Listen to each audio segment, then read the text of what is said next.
I originally wrote this on the 2nd of July 2016, and I still think that it's applicable, even though it talks about 2016.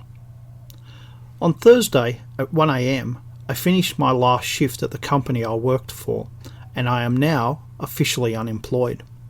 I'm in pretty good spirits as I did the job to a high standard, I saved as much as I could, and I'm glad I don't have to do any more 12-hour shifts. Oh, and this weekend I get off, my first for the year.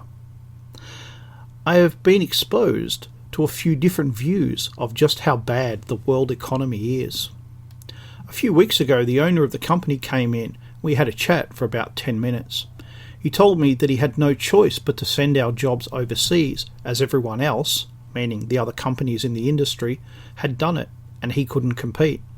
Now, a call centre operation was started in Indonesia late last year, and it took the workload off us at a time when we desperately needed it.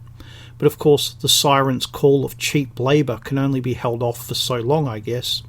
Having worked with a call centre for over 6 months, I can say some of them are very good, and others are really not. When I say really not, I mean they technically speak English, but in reality, they cannot understand anything more complex than very simple instructions. Most native English speakers have had this conversation with someone who, technically, speaks English. Yes, yes, yes, sir, I understand. Which you come to realise really means, I have no idea what you are talking about, but I don't want to upset you, and I desperately want this conversation to end. What was also interesting was how the security guards I worked with, 90% of them Indians and Muslims, hated speaking to the Chinese people, as they called them.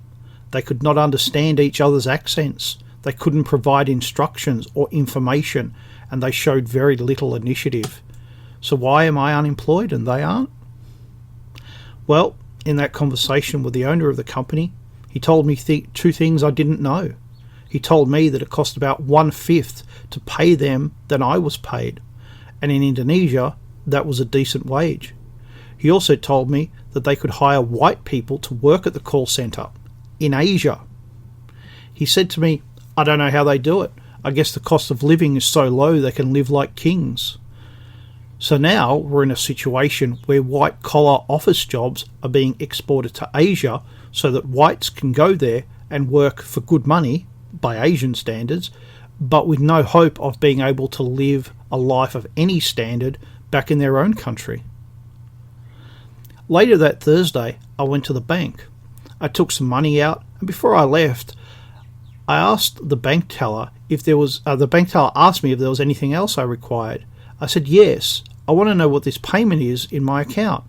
I handed my passbook back to the teller, and he involuntarily snickered as he read the amount. I did the same when I saw it. He replied, "It's your interest." I received 45 cents interest on an account they charged me $7 a month in fees for. It's absurd. I then asked, "What's the interest rate?" And he said, "I can find out for you." I said, "Yes, please." A few moments later, he asked me if I would like to go behind the counter and read for myself the interest rate. It was obvious that he was too embarrassed to say it out loud. I went behind the counter, and there on the computer screen was the interest rate, 0.01%.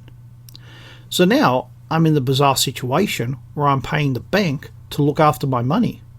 I admit I don't have a banking degree, or even a bankster degree, but it does strike me as being the opposite of what banking is all about. You know, where you put money in the bank and the bank lends it out and you get interest in return. But in Australia, and I'm sure many other Western countries, you cannot get a wage or any government benefit without a bank account. So my first instinct, which is to close my account, means I have to find another bank to put it in. Will the new crook be better or worse than the old crook? This is the second time the global financial crisis has got me. The first time I lost my job back in 2009. Now it's destroying my savings because to keep financing the massive debt around the world, interest rates have been pushed lower and lower. What next? Just how many rabbits are there in the hat? How far away are we from a depression? And what happens then? This is not going to end well at all.